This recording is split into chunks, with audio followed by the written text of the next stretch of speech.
athletes we got, if they get stopped on the defensive end, we're pretty dangerous in the transition. So it definitely starts on defense for us, and I think that's the key. Our defense will create our offense. What's the challenge of replicating that? Come with the same fighting grit. At the end of the day, we're still up 2-1. This is an important game. The most important game for us is Game 4, and it's a game that we want to win. We view it as a must-win, and we're going to come with that approach and give it all out. Tristan, can you talk a little bit more, I guess, about that attitude and the fact that perhaps it doesn't matter who you're guarding as long as you have that physicality? One of the big highlights was you taking the challenge of guarding Steph. Seems like you guys, as a team, are making sure he's working for every inch he can get on the court. Is that fair to say? Yeah, well, the way that this team plays, they got great guys that are screeners, Bogut, Draymond. They get their guys open, so we're in positions as bigs. We're going to have to switch out and guard, Steph and Clay, and that's why you got to watch the film and know their tendencies and know what they're great at and what are the things they're not so great at. So for me, if I'm switching on Steph, I definitely want to make it tough for him, or Clay, force him to take contested shots, and if they get the offensive rebound, find them early, because their best offense is offensive rebound, kick out for a 3.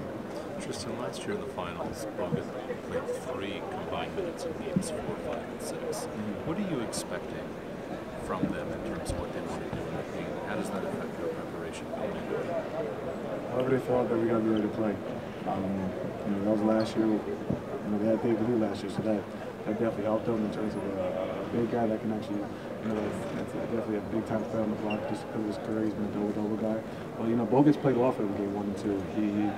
He was, blocking shots and controlling the glass. It's just one of those nights where, he's going to come off very aggressive tomorrow, and he's going to try to make sure he has an impact on the game.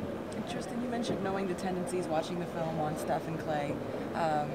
What is the level of concentration that you guys have to execute? You let them go in the last few seconds, they'll pop a shot. Exactly.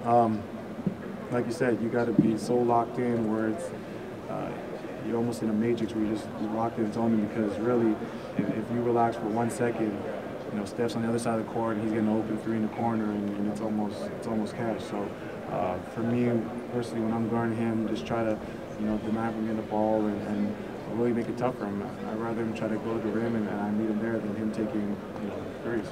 Tristan, was it good to see Kevin out there today? I know he wasn't at game speed, but worked up a little bit of a lather. It was great to see Kevin out there. Yeah, like you said, getting a good lather in, getting a good sweat in. He looks great.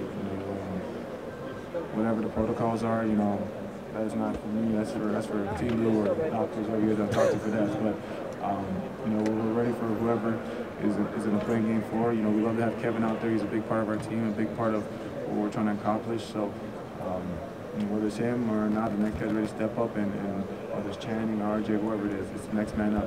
You guys get the tempo going. JR, it was so important to get JR Smith in last night. If Kevin can go, how much more of a weapon can he be when you guys go in transition? Well, you guys know how talented Kevin is.